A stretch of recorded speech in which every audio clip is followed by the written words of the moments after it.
Un médaillon disparu. Un murmure dans la glycine. « Bienvenue sur Compte Policier. Je suis votre hôte, Philippe. J'aimerais beaucoup savoir d'où vous nous rejoignez. Indiquez-le dans les commentaires. Je suis ravi d'avoir de vos nouvelles. Alors plongeons dans l'aventure. » Le soleil filtrait doucement à travers la glycine, drapant ses vrilles violettes sur les treillages blancs qui bordaient l'allée du jardin de Wisteria Lodge. Les abeilles bourdonnaient assidûment, slalomant entre les fleurs, et le léger tintement des tasses à thé sur les soucoupes en porcelaine se mêlait au murmure des conversations polies. C'était, de la vie générale, un après-midi de printemps parfait dans le village de Lower Crampton. Le pavillon, avec sa façade géorgienne soignée et ses haies impeccables, appartenait au colonel Geoffrey Luscombe et à sa seconde épouse, la jeune et ambitieuse Dahlia Luscombe. L'événement du jour, un thé de jardin pour récolter des fonds pour le toit de l'église, était son idée, et malgré l'extravagance, le village était venu en nombre. Après tout, difficile de résister au thé, aux scones frais et à la promesse d'un ou deux scandales bien ficelés. Miss Marple était assise à l'ombre d'un parasol dans un coin du jardin, ses aiguilles à tricoter cliquetant doucement, tandis qu'elle travaillait à ce qui semblait être un bonnet de bébé en douce laine jaune. Elle avait discuté avec l'épouse du révérend Calhoun, de la vigueur surprenante des pivoines cette année, tandis que son regard bleu pâle parcourait les groupes avec cette attention vive et discrète qui mettait souvent mal à l'aise ceux qui la remarquaient trop tard. De l'autre côté de la pelouse, Madame Sylvia Armitage tenait sa cour près de la bordure de roses, sa voix cassante coupant les plaisanteries comme un sécateur. Bien sûr, la première femme du colonel lui a laissé plus que ce terrible buffet en noyer, a-t-elle déclaré, mais personne ne semble vraiment certain comment beaucoup, ou si l'ascension sociale de la pauvre Dahlia valait le prix. Plusieurs dames ricanèrent sous leurs gants. Le mari de Sylvia, selon la rumeur, fréquentait une serveuse de Brenton-on-Sea, et son intérêt pour les événements du Wisteria Lodge était en partie alimenté par un goût prononcé pour la diversion. Non loin d'eux, debout, maladroitement, près de la table des rafraîchissements, se tenait Lionel Maddox, le notaire du coin. Son front luisait au soleil tandis qu'il tripotait une serviette en papier. Miss Marple remarqua ses regards, non pas vers les gâteaux ni vers le révérend, mais vers Dahlia Luscombe, qui parlait un peu trop chaleureusement à un jeune homme vêtu d'une veste en lin couleur crème. « Qui est avec elle ?» murmura Madame Calhoun suivant le regard de Mademoiselle Marple. « Oh !» dit Miss Marple d'un ton doux, « ce serait Monsieur Theo Marchwood, le cousin maternel de Dahlia, je crois, récemment rentré d'Italie. »« Plutôt beau, vous ne trouvez pas ?» murmura Madame Calhoun, les lèvres crispées.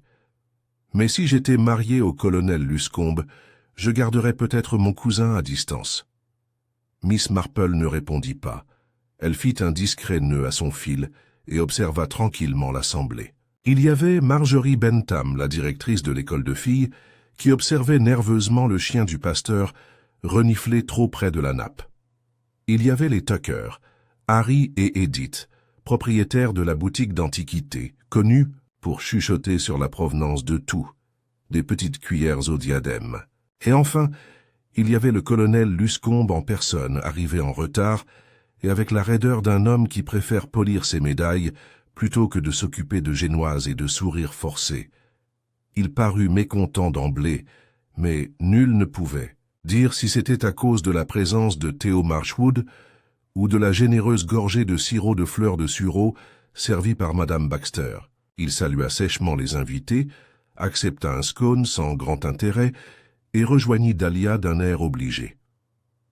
C'est à ce moment-là, lorsque le petit orchestre reprit ses violons et que le soleil frappa l'argent des aiguilles à tricoter de Miss Marple, que tout changea. Un cri aigu et essoufflé retentit près de la maison. Les têtes se tournèrent. C'était Bella Nash, la servante des Luscombe, son tablier flottant, son visage pâle. « Madame Luscombe, haleta-t-elle. « Oh, oh, venez vite, s'il vous plaît.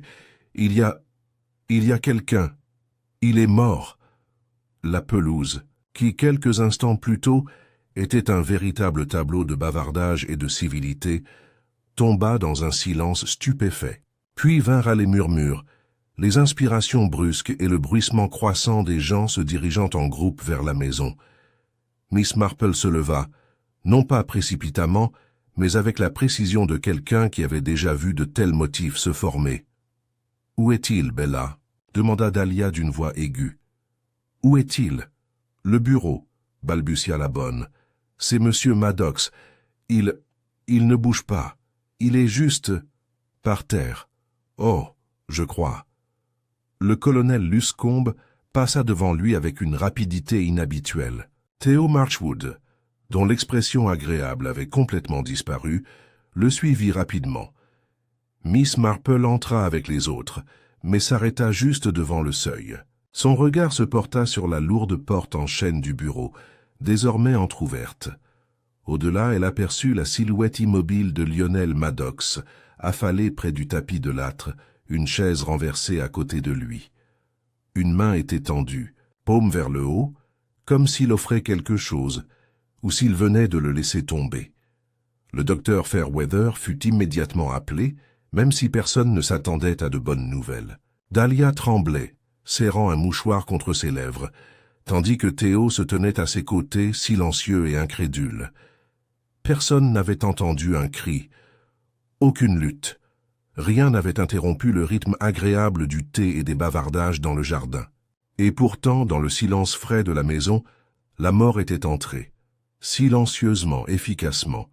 Miss Marple se déplaçait doucement dans la pièce, son regard se portant sur une tasse de thé brisée près de la base de la bibliothèque, puis sur un éclat de quelque chose de métallique, juste sous le bord du tapis à motifs. Le médaillon. Il était petit, délicat et manifestement déplacé, sa chaîne emmêlée comme déchirée. À sa surface, Miss Marple distinguait à peine une image floue de glycines, gravées en argent, presque camouflée par le motif ornemental du tapis. Elle n'a rien dit. Au lieu de cela, elle prit une petite inspiration et se retourna vers le jardin, où les murmures commençaient déjà à fleurir comme des mauvaises herbes. Et tandis que les villageois se rassemblaient en groupes anxieux, chaque esprit s'efforçant de compléter les détails invisibles, Miss Marple reprit son tricot, son expression sereine, son esprit déjà occupé par la connaissance que le meurtre n'avait pas grand-chose à voir avec les armes ou les blessures, mais tout à voir avec pourquoi. Quelqu'un voulait faire taire Lionel Maddox. La cloche de l'église sonna une fois, un son accidentel, peut-être causé par la brise tirant sur sa corde usée, mais cela ajouta un poids funèbre à l'air qui s'accrocha à Wisteria Lodge longtemps après que les invités se soient dispersés. Le jardin, si récemment rempli de tasses à thé tintant et de conversations légères, était à présent abandonné. Quelques chaises étaient renversées. Une serviette, flottant comme un fantôme près de la bordure de rosier, n'avait pas encore été réclamée. Et l'odeur de lavande écrasée, laissée par un pas insouciant, persistait sous le parfum de la panique. Miss Marple s'assit de nouveau sous son ombrelle, bien que le tricot eût été soigneusement remis dans son panier. Son regard ne se posa pas sur ses mains, mais sur la fenêtre de l'étage où Dahlia Luscombe s'était retirée, escortée par la gouvernante. Quelque part dans la maison, le colonel Luscombe faisait probablement les 100 pas, aboyant des ordres aux agents ou murmurant des scandales. Quant au jeune Theo Marchwood, il avait complètement disparu. Pour aller chercher un cognac ou pour échapper aux soupçons, nul ne pouvait encore le dire. « Elle ne le prend pas bien », murmura Madame Calhoun, en réapparaissant auprès de Mademoiselle Marple, essoufflée par sa tentative d'aider. Pauvre Dahlia, elle s'évanouit par intermittence et dire que, en plein milieu d'un si bel après-midi. En effet, répondit doucement Miss Marple, même si, bien sûr, le meurtre consulte rarement le calendrier. Madame Calhoun cligna des yeux à cette déclaration, puis pinça les lèvres. Quand même, tu es un avocat, dans le bureau du colonel en plus. C'est du jamais vu à Lower Compton. Miss Marple ne dit rien de plus, ce qui était, à sa manière, une sorte de réponse. L'arrivée de l'inspecteur Dermo Brigham, un homme aux joues rouges, à la moustache militaire et à la voix toujours un peu trop forte, aggrava encore le malaise. Efficace, voire imaginatif, il ne perdit pas de temps à réquisitionner le salon du colonel pour des interviews. Il commença naturellement par le personnel de maison. Bella Nash, visiblement encore secouée, raconta d'un ton hésitant son entrée dans le bureau avec un plateau. On lui avait demandé d'apporter du thé pour M. Maddox, qui s'était excusé une vingtaine de minutes plus tôt. Lorsqu'elle ouvrit la porte, elle le trouva face contre terre sur le tapis. Aucun signe de lutte, annonça l'inspecteur Brigham à son agent en feuilletant son carnet. Personne n'a entendu de cris ni de fracas. Le docteur Fairweather confirme que ce n'était pas naturel. Il y a des traces de quelque chose, une sorte de poison à action. Rapide, peut-être dans le thé. Miss Marple, entrée discrètement et assise près de la fenêtre, les mains jointes, haussa un sourcil mais ne fit aucune objection. Elle n'était pas du genre à interrompre l'autorité, sauf en cas de nécessité absolue. « Et qui, puis-je vous le demander, a servi ce thé ?» continua Brigham. « Ce doit être Madame Luscombe, monsieur, » répondit Bella. « Elle prépare, toujours elle-même, le plateau pour les invités importants. Et ce médaillon ?» Brigham leva une main gantée tenant la délicate chaîne en argent. « Quelqu'un le reconnaît ?» Miss Marple se pencha légèrement en avant. « Si, je peux me permettre, inspecteur, c'est un médaillon que j'ai vu Madame Luscombe porter. Je m'en souviens particulièrement à cause de la gravure de glycine. » Brigham la regarda, incertain encore de savoir si elle était une indiscrète ou une ressource. « Vous êtes Miss Marple, je suppose, de St. Mary Mead. » Elle inclina modestement la tête. « J'ai entendu parler de vous, » murmura-t-il. « D'accord.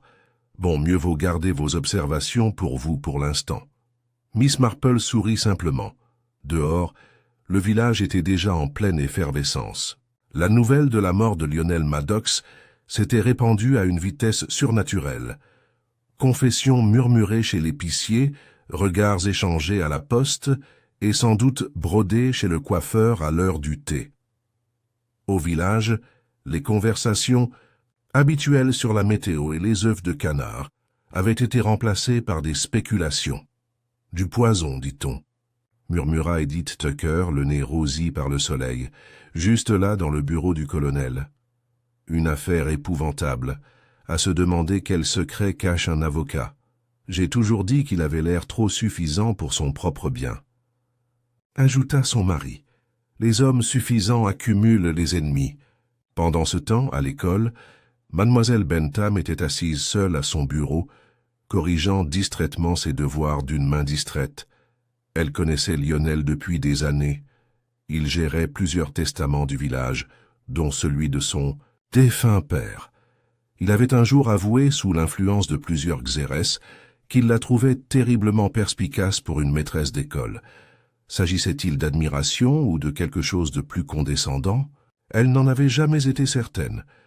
Au lodge, l'inspecteur Brigham s'est dirigé vers Théo Marchwood. « Et où étiez-vous, monsieur, entre 3h30 et le moment où Bella a découvert le corps ?»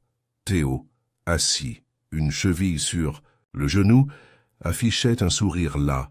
« Je me promenais dans le verger. Je n'avais pas revu Lionel depuis qu'il avait quitté la table à thé. J'ai trouvé cette réunion un peu étouffante. Et la dernière fois que vous avez vu Madame Luscombe ?» Théo marqua une pause. « Juste avant que je sorte. Elle était à la buvette. Elle parlait avec Madame Armitage, je crois. »« D'accord. Et votre relation avec le défunt ?» Je le connaissais à peine, même s'il semblait toujours assez territorial avec Dahlia. Territorial? Il n'aimait pas qu'on corresponde. Il trouvait ça déplacé. Et c'était inapproprié? Théo haussa légèrement les épaules. « Nous sommes cousins. Nous avons grandi ensemble. Nous nous écrivons de temps en temps. C'est tout. » L'inspecteur Brigham tapota son carnet, les lèvres pincées. « Vous êtes rentré en Angleterre récemment, à ce qu'il paraît. »« Oui, de Florence. J'étudie l'art. La peinture. »« Et c'est ta profession ou ton hobby ?»« Ça dépend à qui tu poses la question, » dit Théo, les yeux pétillants. « À Florence, il suffit d'être artiste. À Lower Crompton, c'est considéré comme du chômage. » Tandis que l'inspecteur fronçait les sourcils, Miss Marple, assise tranquillement à l'arrière-plan, remarqua une chose curieuse. Dahlia Luscombe, ayant quelque peu récupéré, était apparue en haut de l'escalier, et, en voyant Théo assis près du foyer, avait hésité juste assez longtemps pour être remarquée. Ni chagrin ni panique, culpabilité, ou simplement le choc de la reconnaissance. Miss Marple repoussa cette pensée. Plus tard dans l'après-midi, l'agent revint avec des nouvelles du domicile de Lionel Maddox. « Nous avons trouvé ceci parmi ses papiers personnels, monsieur », dit-il en lui tendant une enveloppe scellée. « C'est une lettre personnelle, datée d'il y a 3 jours. Pas de nom, mais l'écriture est délicate. Féminine, peut-être. Elle mentionne une découverte dangereuse et quelque chose à propos du contenu du médaillon. » La moustache de l'inspecteur Brigham se contracta. L'intrigue se corse. C'était le cas. Et pourtant, pour Miss Marple, la situation s'était moins épaissie que clarifiée. On commençait à croire que le médaillon contenait quelque chose de tangible, un document, une photographie secrète, peut-être un message qui valait la peine de tuer. Mais Miss Marple, qui avait vécu la guerre, les scandales et les complexités de la mesquinerie villageoise, soupçonnait le contraire. Ce n'était pas ce que le médaillon contenu, c'était ce que ses têtes représentaient. Elle se leva et lissa sa jupe. « Non, je dois y aller. Mes rosiers ont besoin d'être arrosés, et il ne faudrait pas laisser la nature à l'abandon en cas de mort non naturelle. »« Vous partez déjà, Miss Marple ?» demanda l'inspecteur Brigham en haussant un sourcil. « Juste pour l'instant, » dit-elle joyeusement. « Je trouve qu'un peu de recul aide à réfléchir clairement, surtout quand on essaie de se rappeler si le médaillon de glycine avait toujours été suspendu à une argent-chaîne, ou si c'était auravant la garden party. » L'inspecteur cligna des yeux pris au dépourvu. Miss Marple acquiesça poliment, puis retourna au village, où les ombres commençaient à s'allonger et où les murmures derrière les rideaux s'amplifiaient. Le lendemain matin, l'aube était vive et inhabituellement calme, comme si le village lui-même avait pris une inspiration collective. Même les oiseaux semblaient plus hésitants dans leurs chants. À Lower Crompton, un meurtre n'était pas seulement un événement tragique, c'était une rupture du rythme, une déchirure dans le tissu fiable des attentes sociales. Le journal local, la Gazette de Crompton, n'était pas encore arrivé, mais la rumeur n'avait pas de telles contraintes.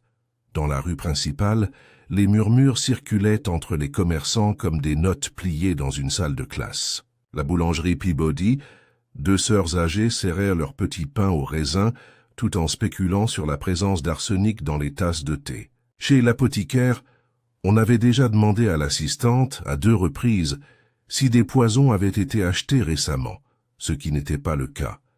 Et à la poste, Madame Treadwell affirmait avoir vu le jeune Theo Marchwood glisser un mot dans la boîte aux lettres rouges 1 heure seulement avant que Lionel Maddox ne soit retrouvé mort. À 10 heures, l'affaire était réglée sur le passe-temps favori du village, le classement. Madame Sylvia Armitage, naturellement, a mis ça sur le compte de la passion. Un jeune homme, une belle femme, un avocat jaloux. C'est évident. Apporte ça matin. Mon avis. Je pense que c'est Théo qui sera emmené menotté avant la fin de la semaine. Mademoiselle Bentham n'était pas d'accord. Lionel fouillait dans les affaires de tout le monde. Il en savait trop. Ce n'était pas de la passion, c'était de la préservation.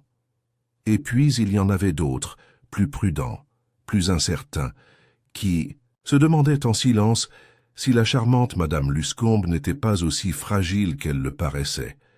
Miss Marple, cependant, avait passé sa matinée bien différemment. Après avoir entretenu son jardin et terminé un léger petit déjeuner, composé d'œufs à la coque et de toast, elle avait emprunté le chemin pavé jusqu'au cimetière. Non pas pour prier, même si elle appréciait toujours le calme des murs de pierre et des ifs, mais pour parler à quelqu'un qui en savait beaucoup et prétendait en savoir peu. Peter Callow, était le gardien du village, et, officieusement, le dépositaire des vérités dérangeantes. Veuf, aux genoux douloureux en hiver et aux opinions bienveillantes, on le trouvait souvent en train d'huiler le loquet du portail ou de polir la plaque de laiton près de la porte de la chapelle. Miss Marple le trouva près du Lychgate, taillant le lierre avec un soin délibéré. « Bonjour, monsieur Callow, » salua-t-elle. « Mademoiselle Marple, » répondit-il sans s'arrêter. « Vous êtes sortie plus tôt que d'habitude. Je trouve que le meurtre bouleverse légèrement la routine. Son coup de feu s'arrêta net. Oui, une affaire épouvantable. Pauvre monsieur Maddox. Tu le connaissais bien? C'est bien. J'ai rédigé mon testament il y a 2 hivers. Un peu trop formel à mon goût, mais honnête. » Elle hocha la tête, puis pencha la tête. « Dites-moi, monsieur Callow, vous avez vécu au village presque toute votre vie. Vous souvenez-vous de rumeurs concernant le médaillon de madame Luscombe ?» Il fronça légèrement les sourcils. « Ce truc en argent avec la gravure de vigne ?»« Oui. » Wisteria. Il s'appuya contre le poteau du portail. « Je m'en souviens. Elle le portait depuis son mariage avec le colonel. Pourtant, je suis presque sûr qu'il était doré à son arrivée. Une jolie teinte chaude, comme du vieux miel. C'est ce que je pensais, » murmura Miss Marple. « On a changé de chaîne, peut-être. Ou peut-être que ce n'est pas le même médaillon du tout, » ajouta-t-il pensivement. « Les femmes changent de bijoux, mais Dahlia a toujours dit que ce médaillon avait une valeur sentimentale. » Miss Marple sourit faiblement. En effet. Tandis qu'elle le laissait à sa coupe, son esprit s'activait, établissant déjà des liens entre des fils que d'autres prenaient pour de l'effilochage. Ce qui la perturbait le plus n'était pas la présence du médaillon, mais sa quasi-invisibilité, son naturel fondu dans le motif du tapis, son manque de passer inaperçu. Un accident peut-être, ou une tentative de dissimulation maquillée en négligence. De retour à Wisteria Lodge, l'inspecteur Brigham reprit son enquête, sa frustration grandissant à mesure que chaque conversation révélait un mobile, mais aucune clarté. Dahlia Luscombe avait refusé de manger ce matin-là et était restée dans sa chambre prétextant l'épuisement. Pendant ce temps, le colonel arpentait les pièces du rez-de-chaussée avec sa raideur militaire, délivrant des réponses saccadées et peu éclairantes. « J'avais prévenu Dahlia à propos de Théo », murmura-t-il, tandis que l'inspecteur l'interrogeait. À nouveau, les jeunes hommes ne s'attardent pas sans but. Et Lionel, il ne l'admettrait jamais, mais il l'aimait bien. Même après le mariage, ce genre de tension persiste. Vous ne croyez pas que votre femme et M. Marchwood étaient impliqués? Pas besoin. J'ai déjà vu des hommes regarder ma femme comme ça. Mais Lionel, il était avocat. Il avait de la discrétion. Et des secrets, j'en suis sûr. Le colonel marqua une pause. Il a laissé entendre, un jour, que l'héritage de Dahlia n'était pas aussi pur qu'elle le prétendait. Que veux-tu dire? Un fonds fiduciaire, son oncle l'a laissé, mais Lionel a sous-entendu qu'il y avait des complications, des questions juridiques. Il n'a pas voulu donner plus de détails. L'inspecteur Brigham prit note. « Et où étiez-vous quand Maddox a été tué? » « Dans le garde-manger, j'essaie de trouver plus de sherry. Demande à Madame Brayshaw, la cuisinière. Je suis sûr qu'elle te confirmera. » Elle l'a fait. Pourtant, malgré les alibis confirmés et les soupçons grandissants, rien de concret n'avait émergé. Jusqu'au milieu de l'après-midi, lorsque l'agent Finch revint du cottage de Maddox avec quelque chose de bien plus convaincant, il s'agissait d'un reçu de dépôt de la banque de Brenton-on-Sea, caché dans un faux livre sur l'étagère de Maddox. Le nom inscrit sur le reçu était Dahlia Luscombe. Brigham expira. On avance.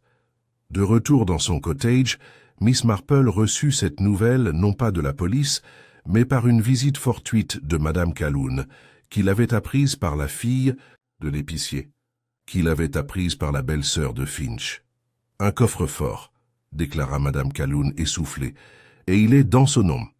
Tu crois que c'est là qu'elle garde le vrai médaillon? Celui en or ?» Miss Marple posa sa tasse de thé avec précaution. « Ou quelque chose de complètement différent, » murmura-t-elle, « même si je soupçonne que ce ne soit pas du tout un bijou. » « Et alors ?» Miss Marple ne répondit pas tout de suite. Elle se leva et se dirigea vers son bureau où elle sortit un vieux journal intime. Elle en retira une petite coupure de presse, une nécrologie datant de 2 ans. « Vous souvenez-vous d'Edward Branscombe » demanda-t-elle. « L'avocat. » Mort en Italie? En effet, c'était l'oncle de Dahlia. Et comme par hasard l'ancien mentor de Lionel Maddox. C'est Branscombe qui a laissé à Dahlia l'argent qu'elle a utilisé pour rénover Wisteria Lodge. Oui, Miss Marple retourna la coupure de presse. Sous la nécrologie figurait une mention de l'héritage légal de Branscombe, ainsi qu'un addenda suggérant qu'un avenant à son testament avait disparu peu après sa mort. Je crois que Lionel Maddox l'a trouvé. Dit doucement Miss Marple. Il l'a trouvé? Mais pourquoi ne l'a-t-il pas donné à Dahlia? Peut-être que cela ne lui a pas été bénéfique. Peut-être que cela a invalidé quelque chose dont elle dépend désormais. Ou peut-être qu'il a essayé de négocier. Les yeux de Madame Calhoun s'écarquillèrent. Tu crois qu'elle avait des raisons de... Miss Marple leva doucement la main. Il ne faut pas sauter, il faut marcher. Dans les mystères, comme dans les jardins, il faut agir avec prudence, de peur de piétiner la vérité. Ce soir-là, on frappa discrètement à la porte de Miss Marple. Elle ouvrit et trouva Theo Marchwood, l'expression indéchiffrable. « J'espère que je ne suis pas indiscret », a-t-il déclaré. « Pas du tout, entrez. » Il entra mais ne s'assit pas. « Je me suis dit que tu devrais peut-être avoir ça. Lionel me l'a donné avant la fête. Il m'a demandé de le garder. Il a dit que ça pourrait être important. Je n'avais pas compris ce qu'il voulait dire jusqu'à maintenant. » Il lui tendit une feuille de parchemin pliée. Miss Marple l'ouvrit avec précaution. C'était une photocopie granuleuse et vieillie d'un avenant testamentaire manuscrit, daté de 3 semaines avant le décès d'Edward Branscombe. La signature était lisible. Le contenu était bref, mais bouleversant.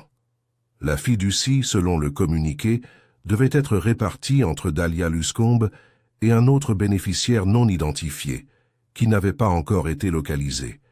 Miss Marple replia le papier, les yeux brillants, non pas de triomphe, mais d'une inévitabilité tranquille. « Voilà le mobile », murmura Theo. « Si Dahlia savait, elle l'ignorait peut-être, » dit Miss Marple, « mais quelqu'un le savait certainement, et quelqu'un craignait que cela ne soit révélé. » Alors que Theo se tournait pour partir, Miss Marple jeta un dernier coup d'œil à la chaîne qui brillait sur la page.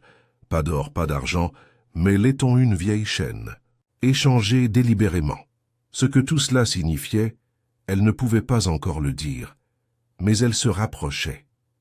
Le soir s'installait sur Lower Crampton, comme une couverture un peu trop serrée, immobile et étouffante.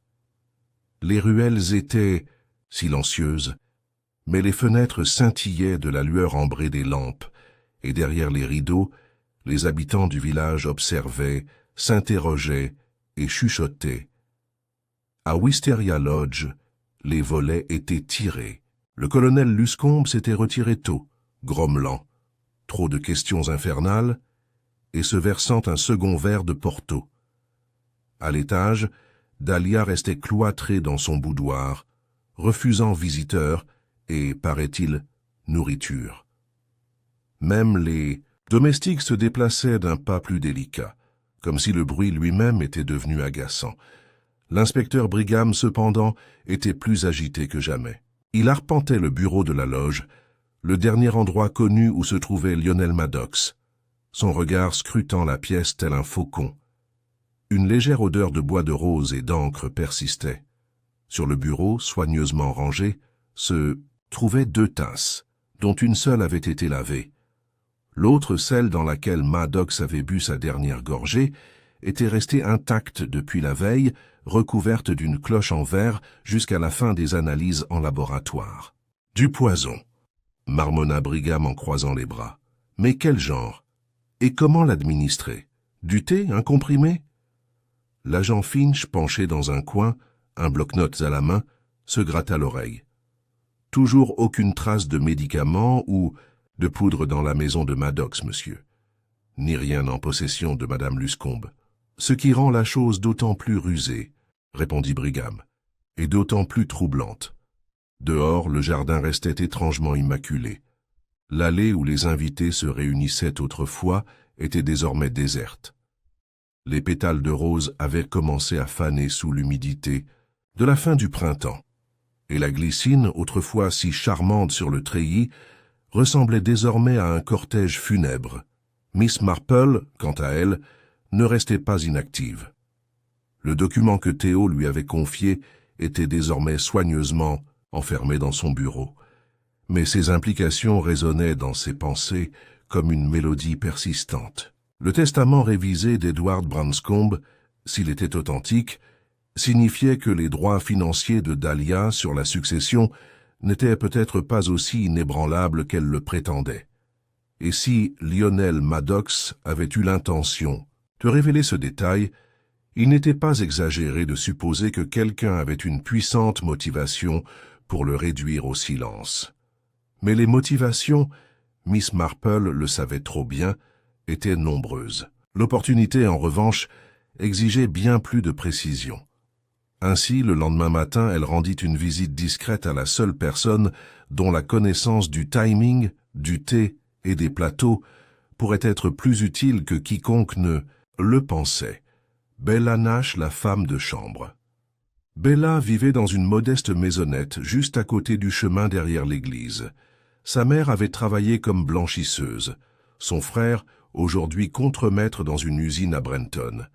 Bella elle-même avait toujours été considérée comme une bonne fille, bien qu'elle fût sujette à la nervosité. La porte grinça, révélant le visage pâle et tiré de Bella. « Miss Marple » demanda-t-elle avec hésitation. « J'espère ne pas vous déranger » dit Miss Marple, les mains jointes devant elle. « J'ai pensé qu'une petite promenade et une petite conversation pourraient vous revigorer. Puis-je entrer ?» Bella cligna des yeux, puis s'écarta. « Oui, bien sûr. » L'intérieur du cottage était soigné, quoiqu'un peu dépouillé. Un apron crocheté reposait sur l'accoudoir d'une vieille chaise, et un panier de raccommodage à moitié terminé était posé près de la cheminée. Miss Marple s'assit avec précaution sur une chaise et accepta la tasse de thé léger qui lui était offerte. « Ça doit être très pénible, Bella, de retrouver le pauvre monsieur Maddox dans cet état. » Bella hocha la tête, les doigts tremblants tandis qu'elle se versait du café. « Je n'arrête pas d'y penser. Restez allongé là. Comme s'il s'était endormi, mais mal. Vous travaillez à la loge depuis longtemps, n'est-ce pas? 4 ans en juillet, et vous avez souvent servi du thé? Oui, madame. Madame Luscombe insiste, surtout pour les invités importants. Miss Marple sirota délicatement. Et le jour de la garden party, était-ce madame Luscombe qui a servi le thé à monsieur Maddox? Bella marqua une pause. Oui, elle le fait toujours. Elle dit que c'est plus raffiné. Est-ce qu'elle a préparé le plateau devant toi? Non, madame. Elle l'a fait dans le petit salon. J'ai apporté la porcelaine et je la lui ai laissée. Était-elle seule? Une lueur d'incertitude traversa le visage de Bella. Je crois. Je n'ai vu personne d'autre. Mais tu n'en es pas sûre. Bella secoua la tête. Et quand vous avez apporté le plateau à M. Maddox plus tard, est-ce que quelque chose vous a semblé inhabituel? La fille fronça les sourcils, réfléchissant intensément. Il semblait très concentré. Il tenait un papier plié à la main et le glissa rapidement dans sa poche quand j'ai frappé. Miss Marple se pencha légèrement en avant. « Avez-vous vu quelle poche?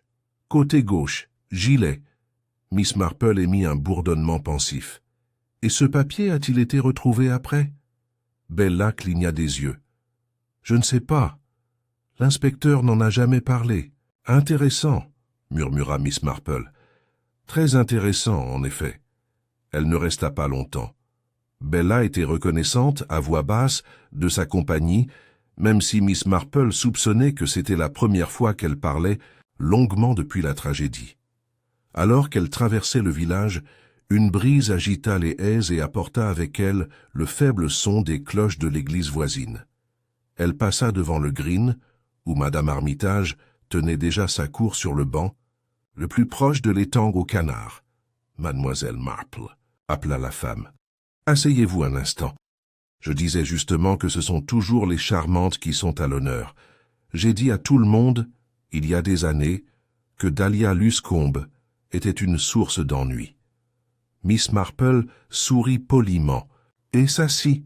« Il y a trop de secrets dans cette maison, » poursuivit Madame Armitage. « Saviez-vous que Lionel Maddox avait un jour refusé de rédiger un testament pour le neveu du colonel? Il avait dit que cela compliquerait les fiducies existantes. Quel genre d'avocat dit cela, à moins qu'il y ait quelque chose de fâcheux? » Miss Marple a classé le détail.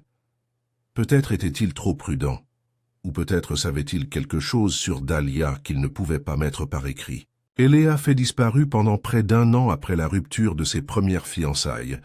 Paris, n'est-ce pas? C'est ce que j'ai entendu. Je suis revenu avec de nouveaux vêtements, une nouvelle coiffure et une emprise plus forte que jamais sur l'affection du colonel. Miss Marple croisa les mains sur ses genoux.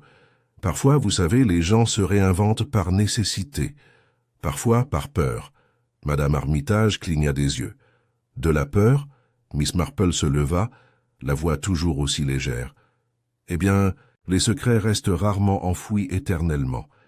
Et quand ils commencent à remonter à la surface, les gens font toutes sortes de choses étranges. Elle quitta le parc et rentra chez elle, mais son esprit était encore en train de passer au crible les nouveautés de la journée, la chaîne en laiton, l'addenda au testament, le souvenir de Bella de la poche du gilet, et un autre détail, infime mais persistant, la tasse de thé du jardin.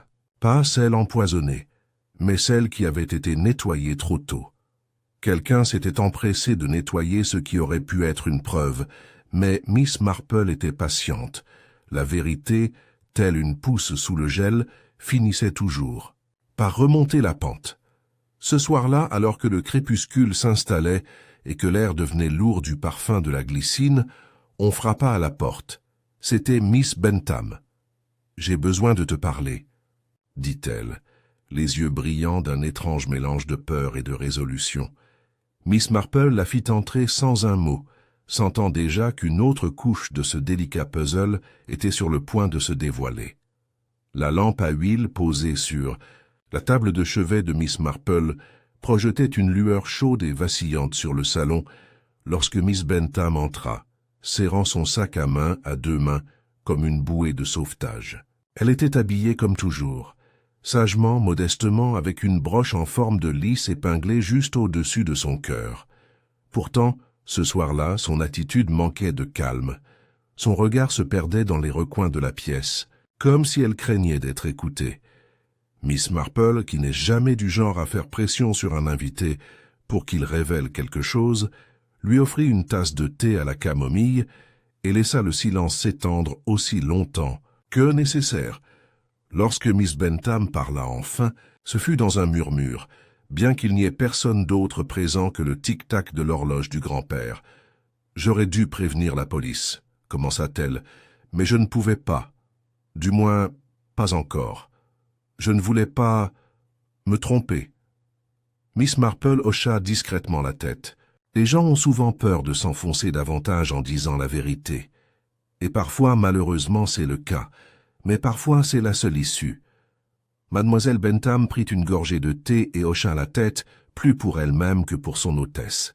« C'était il y a 2 semaines, » dit-elle. « J'étais à Brenton-on-Sea. Je prends le train de temps en temps pour aller voir ma cousine Evelyne, et nous nous promenions près de la banque, rue Camber.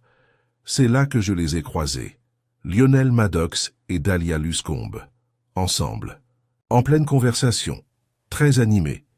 Les aiguilles de Miss Marple, immobile sur ses genoux, restèrent immobiles. Elle ne posa pas de questions, sachant qu'il valait mieux ne pas interrompre la délivrance d'une confession longtemps retenue. Il se tenait près de la ruelle, près de la banque, poursuivit mademoiselle Bentham. Dahlia avait l'air furieuse. Lionel tenait quelque chose à la main, une petite enveloppe ou un dossier. Elle essaya de le lui attraper. Il refusa de le lui donner. Puis elle dit quelque chose. Je n'étais pas assez près pour l'entendre exactement, mais cela le fit reculer. Son visage changea complètement, comme si elle avait dit quelque chose de cruel ou de menaçant. Miss Marple joignit les mains. « Et vous n'en avez pas parlé avant parce que j'avais peur d'être mêlée à ça, avoua mademoiselle Bentham. Je n'y ai pas prêté attention jusqu'à ce qu'on retrouve le relevé du dépôt de garantie.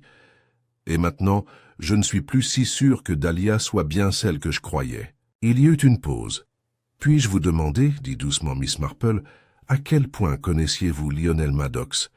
Les yeux de Miss Bentham se posèrent sur son thé. « Nous étions proches autrefois, » admit-elle au bout d'un moment. « Rien de formel, mais j'avais des raisons d'espérer. C'était un homme réservé, peu affectueux, mais nous nous comprenions. Jusqu'au retour de Dahlia Luscombe de Paris. Il n'y avait aucune amertume dans sa voix, seulement de la lassitude. Il a changé après ça, moins franc, moins gentil, et plus empêtré dans des choses qu'il ne pouvait expliquer. » Miss Marple se pencha légèrement en avant. « Tu crois qu'elle l'a séduit? »« Non, » répondit mademoiselle Bentham, le regard perçant pour la première fois. « Je crois qu'elle lui a fait peur. » Et voilà qu'il recommençait. Ce délicat changement de ton, une phrase prononcée non pas avec malice, mais avec inquiétude. Miss Marple la glissa délicatement dans son registre mental, parmi d'autres détails discrets que la plupart auraient manqué. Elle remercia sincèrement Miss Bentham, lui promit la discrétion et la raccompagna dans la nuit, regardant sa silhouette disparaître dans l'allée éclairée par les lampadaires en direction du cottage de sa maîtresse d'école et de son ordre solitaire. Alors que la porte claquait, Miss Marple retourna à sa chaise, tricotant sans toucher à son fil. Elle avait maintenant plusieurs fils à suivre, et aucun ne menait là où les rumeurs du village insistaient. Le lendemain matin, le ciel était gris et les nuages bas, un temps qui rendait toute chose plus urgente, plus immédiate. L'inspecteur, Brigham, avait de nouveau convoqué Theo Marchwood et le colonel Luscombe dans le bureau de la loge, cette fois avec une grande solennité.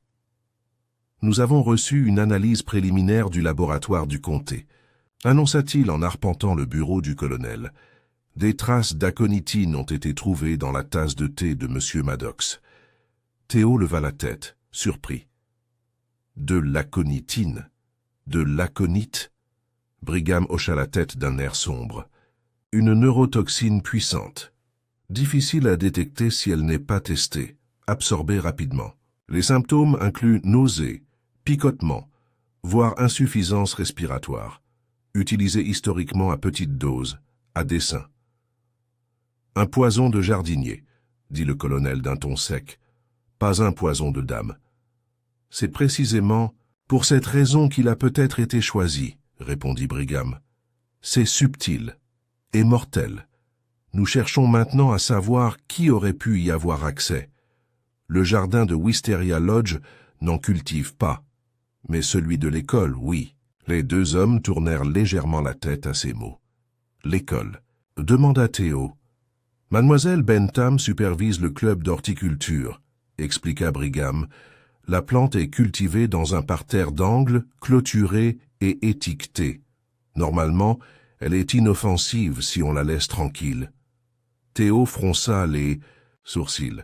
« Mais pourquoi... » Brigham leva la main. « Nous ne faisons aucune supposition, nous suivons simplement les faits. » Mais les faits, comme Miss Marple le savait bien, n'étaient pas toujours visibles dans des registres ou des armoires verrouillées.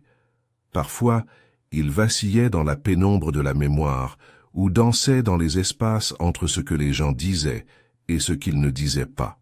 Elle a décidé de rendre elle-même visite à l'école. Miss Bentham n'était pas dans son bureau, mais dans le jardin, où elle guidait deux élèves pour tailler une rangée de rosiers grimpants. Lorsqu'elle aperçut Miss Marple, elle les congédia gentiment et la conduisit vers le banc ombragé sous le vieil orme. « Je t'attendais, » dit-elle. « Les gens finissent toujours par le faire, » répondit Miss Marple avec un petit sourire. « Je ne l'ai pas empoisonné, » dit simplement. « Mademoiselle Bentham, j'étais là à l'école pendant toute la garden party. La moitié du village pourrait en témoigner. Je vous crois, » dit Miss Marple. « Mais d'autres ne le feront peut-être pas. » Les mains de mademoiselle Bentham se joignirent sur ses genoux. « Vous n'êtes pas ici pour l'aconite, n'est-ce pas? »« Non, » répondit Miss Marple. « Je suis là pour le médaillon. La femme s'est figée. »« Je me demandais, » poursuivit Miss Marple, « pourquoi quelqu'un se donnerait autant de mal pour le changer. » Une chaîne remplacée. Un médaillon tombé, presque comme s'il était destiné à être retrouvé.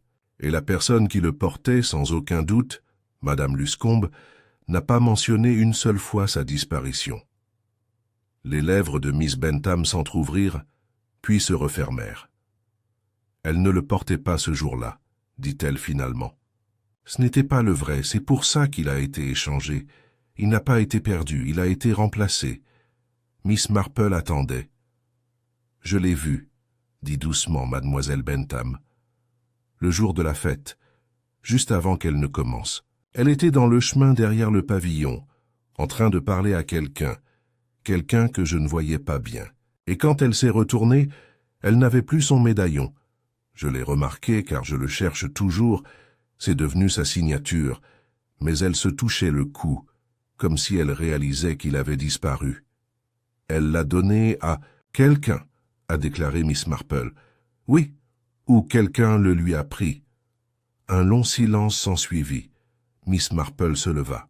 « Merci, dit-elle.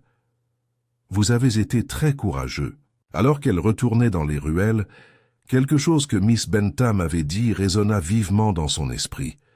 Il a changé après le retour de Dahlia de Paris, moins franc, moins gentil.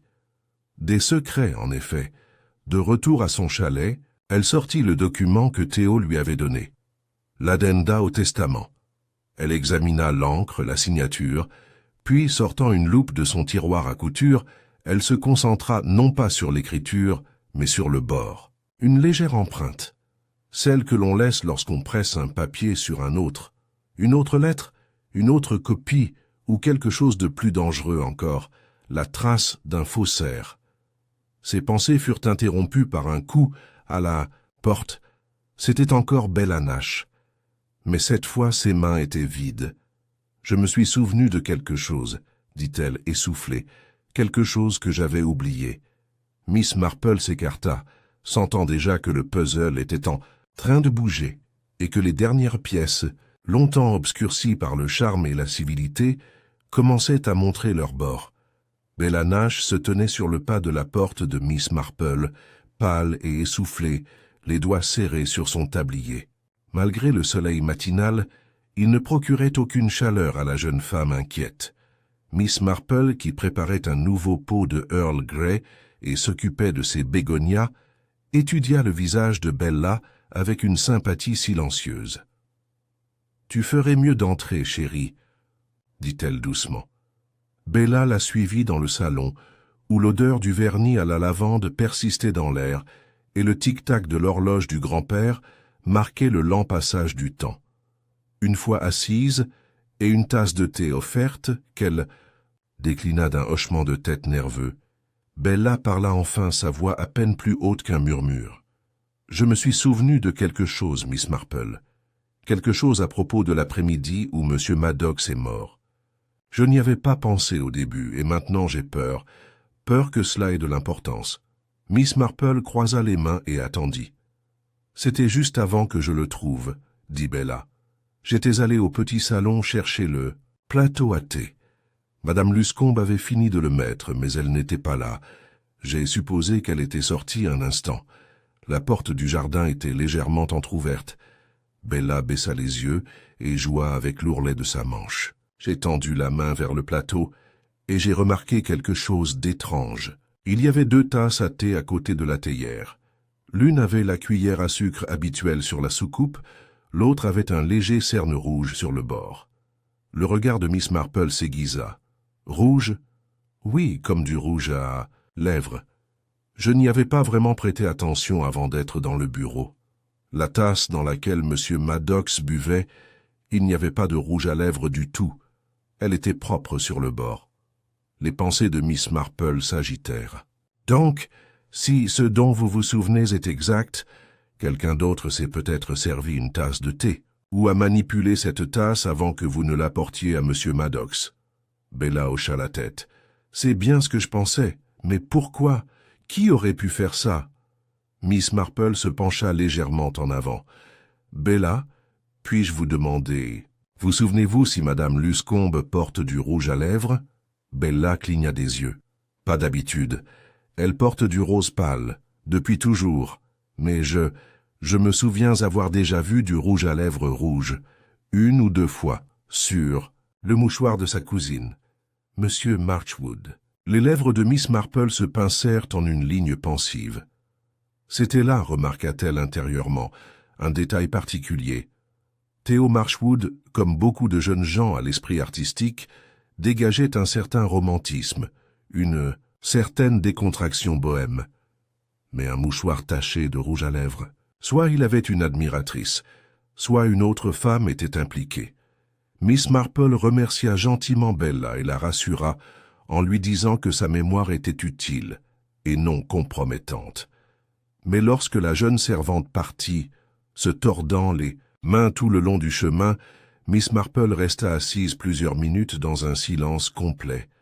Elle vit alors une troisième présence dans la maison cet après-midi-là, invisible, inaperçue, et cette tasse de thé tachée de rouge pouvait bien être la trace d'une femme qui n'était ni mariée au colonel, ni apparentée à Theo Marchwood. Mais qui? Elle retourna à la cuisine, récupéra le mot que Theo lui avait donné, la copie, du testament révisé d'Edward Branscombe, et l'étudia à nouveau sous la loupe. Elle était là, la faible empreinte sur le bord inférieur. Elle ne l'avait pas remarqué auparavant, mais maintenant elle ressortait avec une netteté indéniable, un nom manuscrit, inversé et incomplet, à peine lisible, mais présent. De vous. Le cœur de Miss Marple fit un petit bond silencieux. Edith Tucker, l'épouse de l'antiquaire. Une femme souvent négligée, douce aux côtés de son pompeux mari Harry, qui bavardait sans cesse sur les horloges de parquet et la porcelaine de Sèvres. Edith parlait rarement, sauf si on la sollicitait, et pourtant elle avait le don d'apparaître dans les recoins des conversations, absorbant les détails comme une éponge. Miss Marple se souvenait de la garden party. Edith s'était attardée près de la maison, ramassant les assiettes vides, offrant son aide là où elle n'était pas nécessaire. Et elle avait porté, Miss Marple s'en souvenait, avec une clarté soudaine, un rouge à lèvres cramoisi cet après-midi-là, dépareillant, avec ses bruns et gris ternes habituels. Est-ce possible qu'elle avait besoin de plus? En début d'après-midi, Miss Marple avait coiffé son plus beau chapeau de paille et se dirigeait vers la boutique d'antiquités des Tucker sur Church Lane. La cloche au-dessus de la porte tinta faiblement lorsqu'elle entra. L'intérieur sentait la cire d'abeille et les vieux meubles. Une horloge de parquet résonnait solennellement dans un coin. Derrière le comptoir, Harry Tucker leva les yeux de ses comptes. « Mademoiselle Marple, quel plaisir! Vous venez jeter un œil? J'ai une jolie boîte à thé, Régence. »« J'ai bien peur que non aujourd'hui, monsieur Tucker, » dit-elle en souriant. « J'espérais pouvoir parler à madame Tucker si elle est dans les parages. » Le visage de Harry changea légèrement. « Oh, Edith est dans la réserve. Je vais la chercher, si cela ne vous dérange pas. » Quelques instants plus tard, Edith émergea, les mains couvertes de peluche et les manches retroussées jusqu'au coude. Elle parut surprise, puis polie. « Mademoiselle Marple, j'espérais un petit mot, madame Tucker, en privé, si vous le permettez. » Le regard d'Edith se tourna vers son mari. « On peut parler au fond, si tu veux. » Ils entrèrent dans la réserve, où des caisses et des vitrines en verre poli attendaient d'être exposées. Là, parmi les ombres et le parfum du vieil acajou, Miss Marple se tourna vers elle avec une douceur et une franchise irréprochables. « J'ai récemment reçu un document, madame Tucker, » commença-t-elle, « une copie de l'amendement final. Au testament d'Edward Branscombe. Ce document portait la légère empreinte d'un autre document qui comportait votre nom. » Edith se raidit, sa bouche s'ouvrit légèrement. « Je crois, » poursuivit Miss Marple, que vous étiez le bénéficiaire anonyme que Branscombe souhaitait inclure. Peut-être un parent éloigné ou quelque chose de plus délicat. » Edith baissa les yeux. « J'étais sa fille, bâtarde. Ma mère travaillait pour la famille Branscombe quand elle était jeune. Il m'a reconnu en privé. Il avait promis de le faire légalement. Mais il est mort avant que cela ne soit officialisé. Miss Marple hocha lentement la tête. Et Lionel Maddox le savait. Oui, il a trouvé les papiers, les originaux. Il a promis de m'aider à réclamer ce qui me revenait de droit. Mais il a ensuite dit que c'était plus compliqué qu'il ne le pensait, que Dahlia pourrait contester, que cela pourrait être dangereux. « Alors tu as pris les choses en main ?» Edith leva brusquement les yeux. « Non, je me suis disputé avec lui. C'est vrai, je l'ai supplié de ne pas détruire la copie. Mais je ne lui ai fait aucun mal, je le jure. Et le médaillon ?» Edith retint son souffle. « Je n'avais jamais voulu le laisser tomber. C'était le mien, pas celui de Dahlia. J'en avais fait faire un presque identique il y a des années. Même gravure, même forme. Un souvenir. Je pensais qu'en le changeant, je risquais de brouiller les pistes, de faire croire qu'elle avait perdu le sien, de cacher le mien jusqu'à ce que j'en aie la preuve. » Miss Marple l'observa attentivement. Ses mains tremblaient, mais sa voix ne trahissait aucune malice, seulement du désespoir. Alors qui avait accès au thé? Edith secoua la tête. Pas moi. Je n'ai jamais touché le plateau, mais j'ai vu quelqu'un d'autre, brièvement, près du petit salon. Je ne voulais en parler à personne parce que je n'étais pas sûr de ce que j'avais vu. OMS? Edith hésita. C'était Théo. Il portait quelque chose de petit, une fiole peut-être, mais ça aurait pu être n'importe quoi. Il avait l'air troublé. Miss Marple se leva. « Merci, Edith, dit-elle doucement. Tu as bien fait. » Mais alors qu'elle sortait à nouveau au soleil, l'esprit de Miss Marple s'emballait. Théo, Edith, Dahlia, Maddox. Et maintenant, une nouvelle possibilité se présente. Le tueur n'était pas celui qui craignait la vérité, mais celui qui craignait son retard. Parce que parfois un meurtre n'est pas commis par passion ou par héritage. Parfois c'était commis par panique. Le lendemain commença sous un ciel plombé et la menace de pluie. D'épais nuages gris flottaient au-dessus des toits de chaume de Lower Crampton, reflétant le malaise qui s'était installé dans le village. Bien que les cloches de l'église sonnaient comme d'habitude, et que le laitier effectuait ses livraisons avec une précision maîtrisée, une certaine retenue régnait dans chaque mouvement. Un silence paisible régnait à chaque coin de rue, comme si la ville elle-même s'était arrêtée. Attendant que quelque chose vienne rompre le silence, Miss Marple passait les premières heures du matin à s'occuper de ses dahlias, apparemment insensible aux nuages d'orage qui s'amoncelaient au dehors. Pourtant, sous son calme apparent, son esprit évoluait avec sa précision habituelle, rassemblant des fils d'observation que d'autres avaient jugés inutiles. Elle possédait désormais plus que des morceaux. Elle avait une forme qui ressemblait de plus en plus à la vérité. La clé, soupçonnait-elle, n'était pas le poison, ni même la volonté, c'était temps, et qui en était à court. Au milieu de la matinée, elle se retrouva de nouveau à Wisteria Lodge, invitée, cette fois par l'inspecteur Brigham lui-même qui avait enfin décidé que la présence de Miss Marple n'était peut-être pas une nuisance après tout. « Votre instinct pourrait être plus utile que je ne le pensais au départ, Miss Marple, » admit-il en lui tendant une tasse de thé plutôt amère. On tourne en rond. Maddox a été empoisonné, oui. De l'aconitine. Mais comment et quand tout cela reste flou. Et la tasse? Demanda doucement Miss Marple. J'ai bien peur qu'ils aient été nettoyés avant notre arrivée. Quelqu'un s'est empressé de faire disparaître les preuves. Bella jure que ce n'est pas elle. Et le colonel Luscombe affirme n'être entré dans le bureau qu'après que la femme de chambre a découvert le corps. Miss Marple hocha la tête distraitement. « Puis-je revoir le bureau ?» Brigham s'exécuta. Ils traversèrent le couloir poli jusqu'à la lourde porte en chêne, désormais entr'ouverte. La pièce était inchangée. Des livres alignés sur les étagères, une petite lampe de bureau toujours branchée mais éteinte, une légère odeur de tabac et de vernis persistant dans l'air. Miss Marple s'approcha lentement de la fenêtre et écarta le rideau.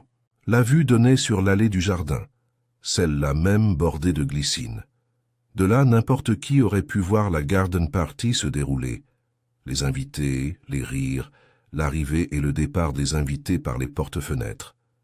Puis elle se retourna vers la pièce et s'agenouilla près du tapis du foyer, ses doigts traçant le contour de l'endroit où le corps de Maddox avait été retrouvé. Ce n'était pas l'emplacement qui la troublait, c'était l'angle. S'il est tombé de sa chaise, dit-elle doucement, son corps aurait dû atterrir, plus près de la cheminée. Mais il a été retrouvé légèrement à gauche, vers la fenêtre. Brigham fronça les sourcils. Tu crois qu'il s'est relevé avant de s'effondrer? Peut-être. Ou peut-être s'est-il tourné vers quelqu'un. Elle se leva et lui fit face. Pourriez-vous rappeler Theo Marchwood pour un autre entretien? Brigham cligna des yeux. Il a déjà nié toute implication. Oui, dit doucement Miss Marple, mais j'ai découvert que la vérité se cache souvent dans les replis de la répétition.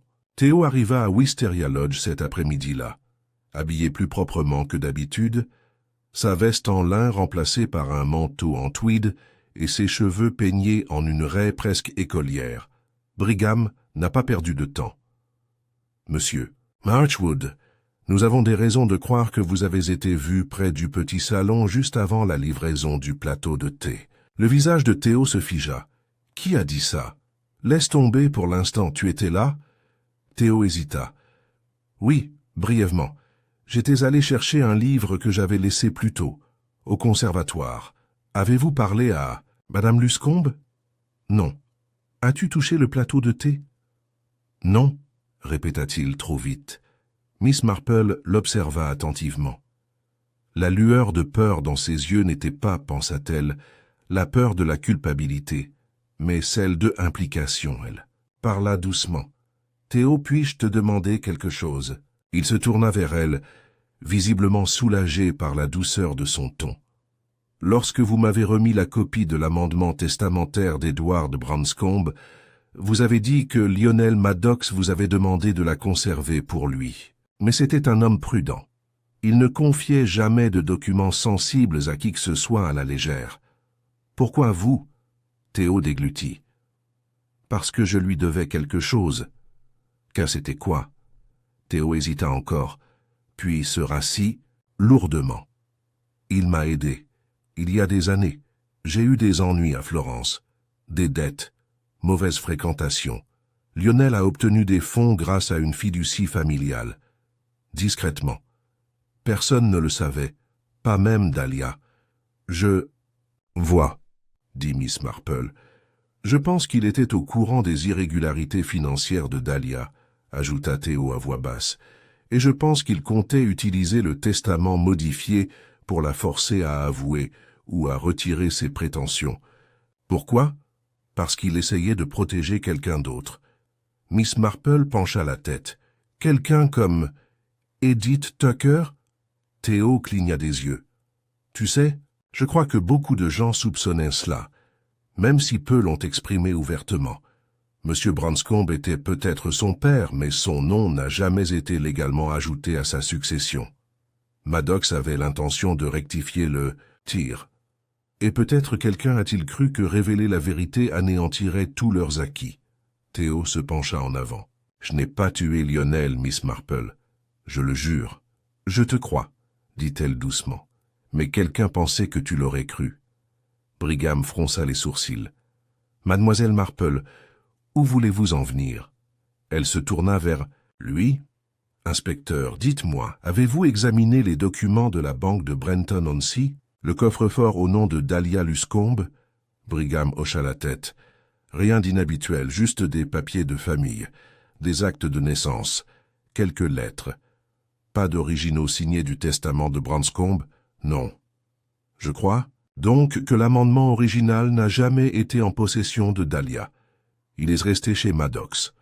Les yeux de Brigham se plissèrent, et quelqu'un l'a tué pour empêcher sa découverte, ou de le voler avant qu'il puisse agir.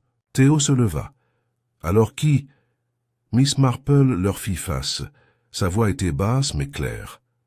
La personne qui avait le plus à perdre si la vérité éclatait, celle qui se déplaçait dans la garden party presque invisible, qui portait du rouge à lèvres rouge ce jour-là, ce qui était inhabituel pour elle, et qui avait raison de se trouver près du petit salon sans éveiller les soupçons. Elle se tourna vers Brigham. « Avez-vous fouillé les locaux de Madame Edith Tucker ?» Brigham se raidit. « Pas tout à fait. Son mari prétendait... » « Son mari ignore de quoi elle est capable, » dit Miss Marple. « Mais je soupçonne que vous trouverez quelque chose parmi ses affaires. Un deuxième médaillon, une tasse de thé abandonnée, peut-être même un fragment de correspondance avec Lionel Maddox qui laisse entrevoir un désespoir. » Brigham se leva brusquement et fit signe à son agent. « Nous allons obtenir un mandat immédiatement. » Lorsque les deux hommes furent partis, Théo s'affala contre le fauteuil. « Je n'arrive pas à y croire, » murmura-t-il. « Edith ? Mais pourquoi ?» Miss Marple expira en regardant la glycine se balancer doucement à l'extérieur de la fenêtre. Parce que Lionel avait l'intention de l'aider, mais pas assez vite. Il lui a dit d'attendre, de lui faire confiance. Mais le temps est une chose dangereuse, monsieur Marchwood, et le désespoir est un poison bien plus puissant que la conitine. Théo ferma les yeux, et Miss Marple resta assise, immobile, les pièces du puzzle rassemblées. Il y aurait encore des questions, bien sûr. Il y en avait toujours. Mais le cœur du problème était enfin visible. Et à Lower Crompton, où les secrets arboraient des sourires et où les crimes fleurissaient sous les fleurs, Miss Marple avait, une fois de plus, montré que comprendre les gens était bien plus dangereux et bien plus puissant que n'importe quelle science de détection.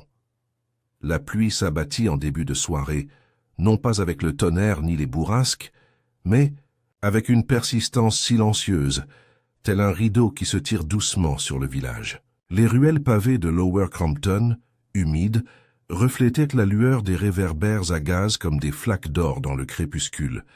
Dans les salons et les cuisines, fenêtres étaient closes, volets verrouillés et théières remplies. C'était le genre de temps qui enfermait les gens dans leur intérieur, chez eux, dans leurs pensées et parfois dans leurs regrets. Miss Marple était assise dans son salon près du feu, le doux crépitement du petit bois sous la bouilloire, lui procurant un réconfort familier. Bien que la pièce fût chaude, ses pensées étaient encore attirées par le froid qui enveloppait désormais la maison des Tucker. L'inspecteur Brigham était parti 1 heure plus tôt, mandat en main, et il n'y avait eu ni précipitation, ni dramatisation. Edith Tucker n'avait pas fui, elle n'avait ni crié ni nié. Elle s'était simplement tenue debout, les mains jointes devant elle, et avait demandé un instant pour aller chercher son manteau. Cela, en soi, en dit long à Miss Marple. Et pourtant, à la culpabilité, la véritable culpabilité, n'était pas si facile à confirmer par des menottes ou des aveux. D'après l'expérience de Miss Marple, c'était souvent plus compliqué. Parfois, elle ne résidait pas chez l'accusé, mais chez celui qu'on ignorait, dans un mot non dit, dans un geste passé inaperçu, dans l'écho d'une action irréversible. Elle pensait encore à ces choses quand on frappa doucement à la porte. Debout sur le porche, trempé malgré son parapluie, se trouvait Harry Tucker. « Pardonnez-moi, Miss Marple, » dit-il d'une voix rauque, « mais je n'avais nulle part où aller. » Elle le fit entrer aussitôt, prit son manteau et l'assit près du feu. Une serviette fut posée sur ses épaules, et quelques instants plus tard, il sirotait son thé en contemplant les flammes. « Ils l'ont emmené, » dit-il catégoriquement. Miss Marple hocha doucement la tête. « C'est vrai, j'ai cru comprendre que l'inspecteur a trouvé un deuxième médaillon dans votre réserve, identique à l'original, mais avec les initiales d'Edith gravées à l'intérieur. Ceci, ajouté au fait qu'elle a été aperçue près du petit salon et aux documents manquants retrouvés parmi ses affaires. » Harry ne répondit pas immédiatement. Ses yeux restèrent fixés sur l'âtre. « Je n'ai jamais su, » dit-il finalement. « Pour Branscombe, pour l'héritage. Edith gardait les choses secrètes. J'ai toujours pensé qu'elle était juste timide. Tu vois? Discrète. Mais peut-être que je ne voulais pas trop y regarder de plus près. » Miss Marple ne dit rien. Elle laissa le silence s'installer autour d'elle comme une pluie de cendres. Elle est revenue en pleurs un après-midi. A-t-il poursuivi? Elle m'a dit qu'elle avait parlé à Lionel Maddox, qu'elle lui avait demandé de l'aider sur le plan juridique. Elle m'a dit qu'il était gentil mais hésitant, qu'elle avait attendu trop longtemps et que quelqu'un d'autre, Dahlia, avait tout eu. Je lui ai dit de laisser tomber. Je lui ai dit que ça ne valait pas la peine de courir après des ombres. Elle m'a juste regardé et m'a dit « Certaines ombres ne disparaissent pas, Harry. Elles s'étirent et te suivent. » Miss Marple croisa les mains. « Croyez-vous qu'elle l'ait empoisonnée ?» Theo Marchwood se tenait sur le seuil. Il avait l'air pâle, les traits tirés, pas rasés, mais derrière son apparence échevelée, quelque chose d'autre vacillait, quelque chose de fragile et d'effiloché. « Mademoiselle Marple, dit-il, à voix basse, je ne vous attendais pas. Je pensais que tu étais là, répondit-elle. Puis-je entrer ? Il hésita, puis s'écarta. À l'intérieur, la boutique était plus sombre que d'habitude, les réverbères éteints, et la pièce sentait légèrement le camphre et le vieux cirage. Miss Marple passa devant une rangée de hottes en porcelaine poussiéreuse et un porte-chapeau en noyer avant de s'installer dans un fauteuil en velours usé près de la cheminée. Théo resta debout, une main appuyée sur le dossier d'une chaise. « J'ai pensé, dit doucement Miss Marple, à Lionel Maddox, aux gens en qui il avait confiance et à ceux en qui il n'avait pas confiance. Théo ne dit rien. Tu m'as dit qu'il t'avait aidé une fois, continua-t-elle, à Florence, avec des dettes. Mais tu n'as jamais dit comment il les avait apprises. Tu ne lui as pas écrit. C'est lui qui est venu te voir. » Il la regarda fixement. « Comment le sais-tu ? Parce que tu m'as dit qu'il était toujours prudent, qu'il ne t'aurait pas remis le testament modifié à la légère. Alors pourquoi ? Se serait-il rendu jusqu'en Italie, à moins d'avoir des raisons de croire que tu étais en difficulté avant même que tu demandes de l'aide ?» Théo déglutit. « Lionel savait tout, dit-il doucement. Même ce que j'essayais de cacher. Il disait que c'était son travail de garder les secrets, mais parfois, il les utilisait. » Miss Marple hocha la tête, et quand il a menacé de révéler la vérité sur l'héritage de Dahlia, il n'imaginait pas à quel point cela le rendrait dangereux. Pas pour Dahlia, pour toi. La mâchoire de Théo se serra. « Ce n'est pas... » « Laisse-moi finir, » dit-elle doucement. Elle se leva lentement de sa chaise. Le poison utilisé était de l'aconitine, un choix peu courant. Cela exige des connaissances, de la précision et de la patience. Mais vous aviez ces qualités, n'est-ce pas?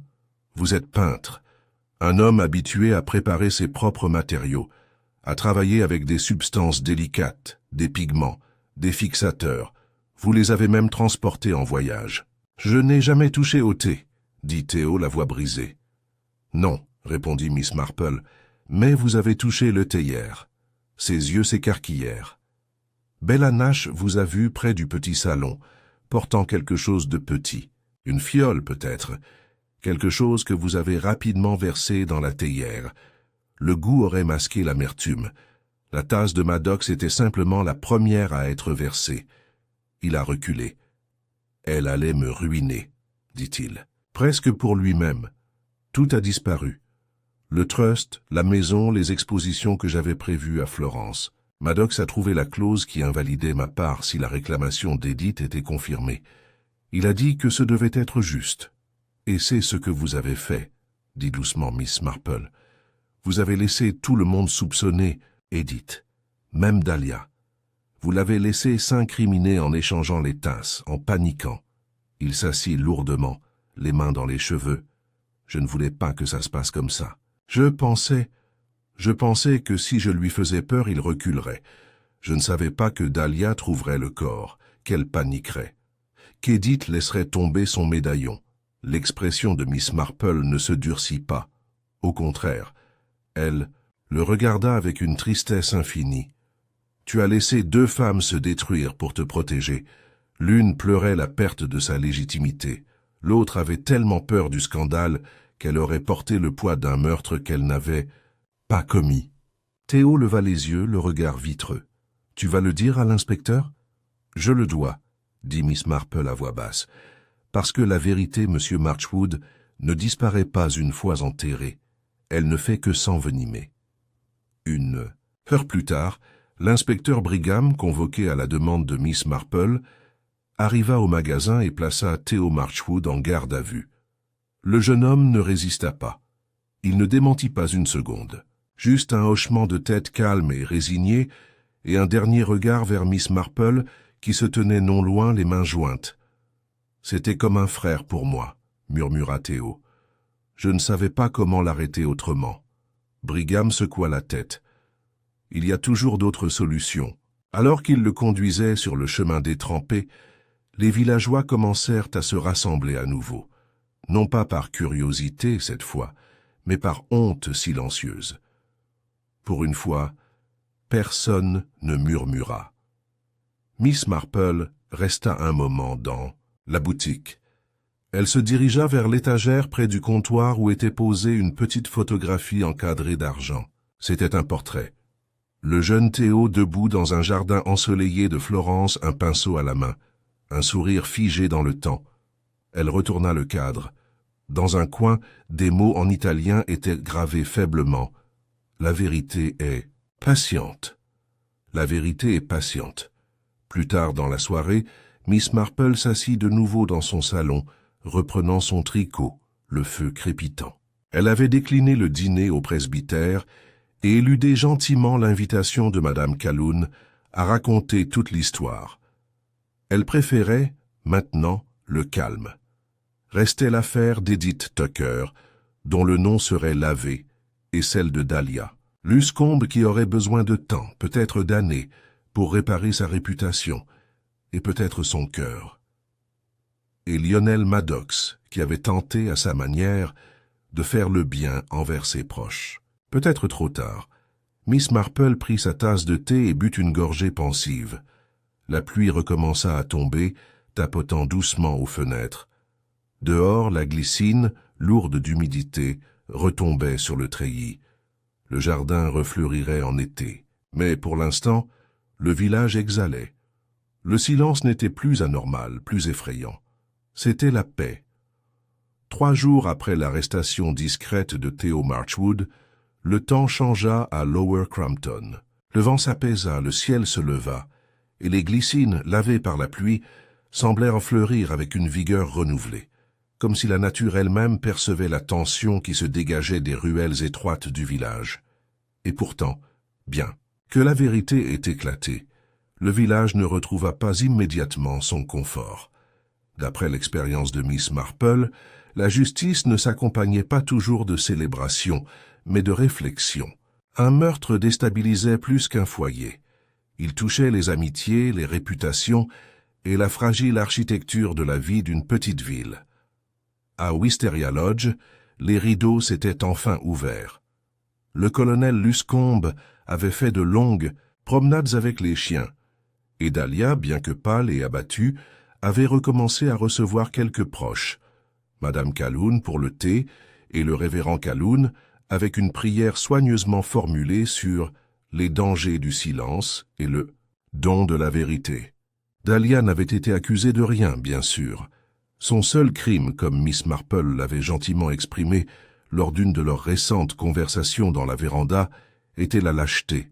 Mais la lâcheté, comme elles le savaient toutes, deux pouvaient être punies sans juge. Elle était effrayée, pas malveillante, avait dit Miss Marple à l'inspecteur Brigham.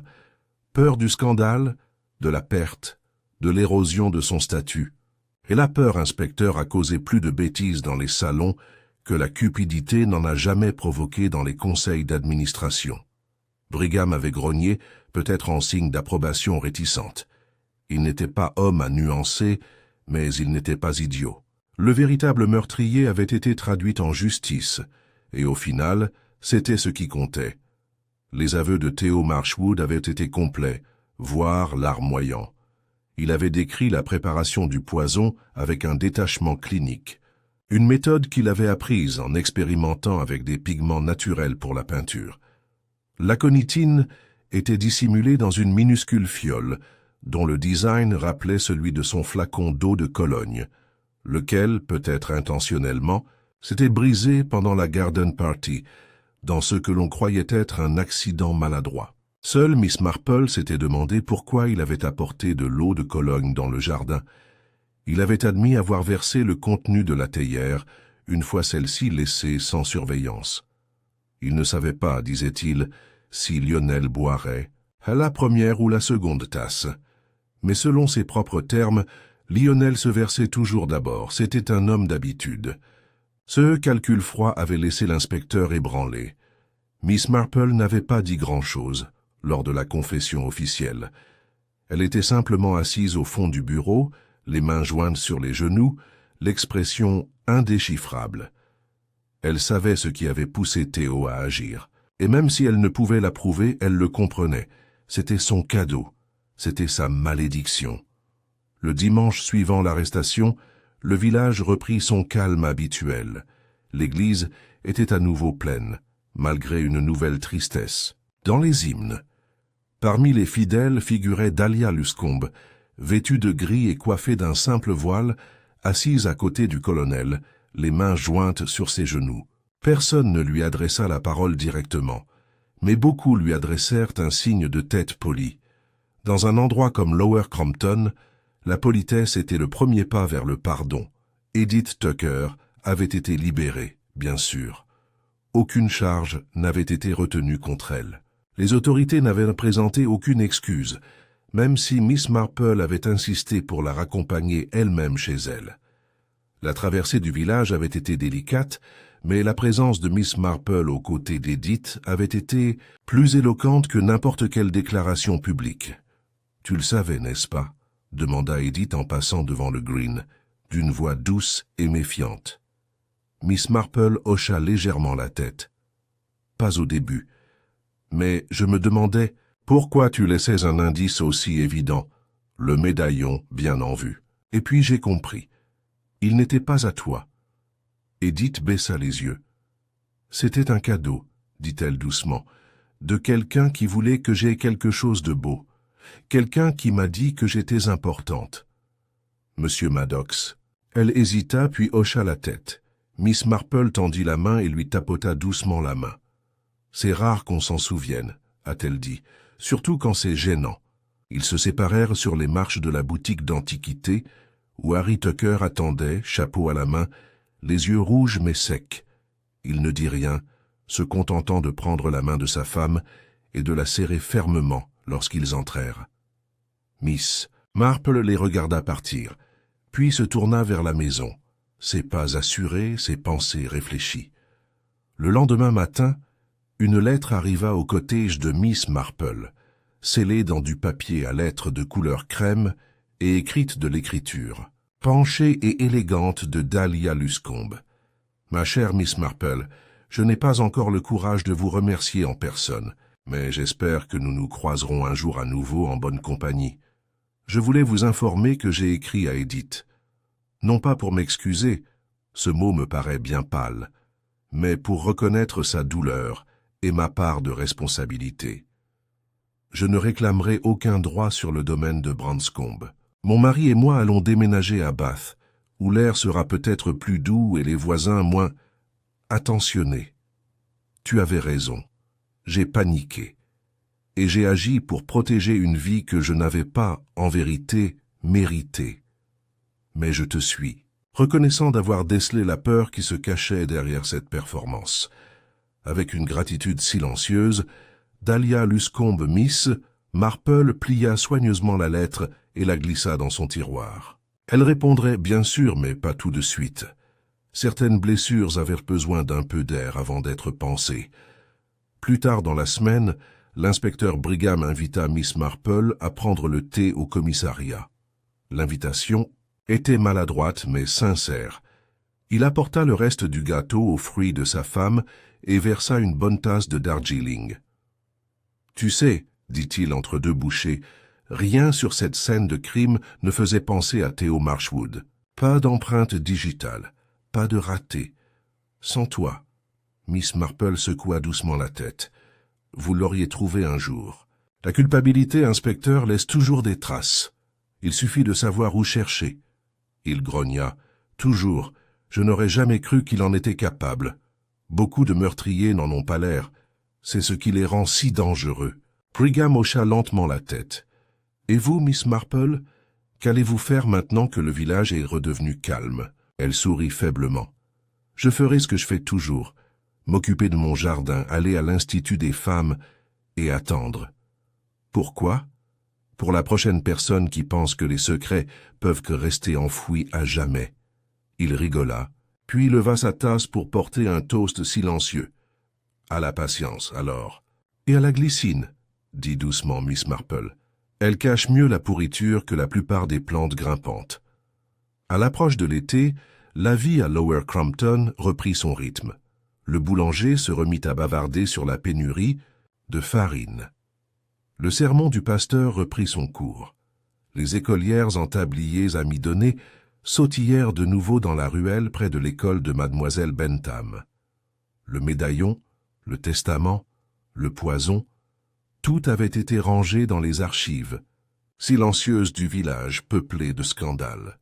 Mais Miss Marple, assise sous son treillis couvert de roses, son tricot à la main, n'oublia jamais.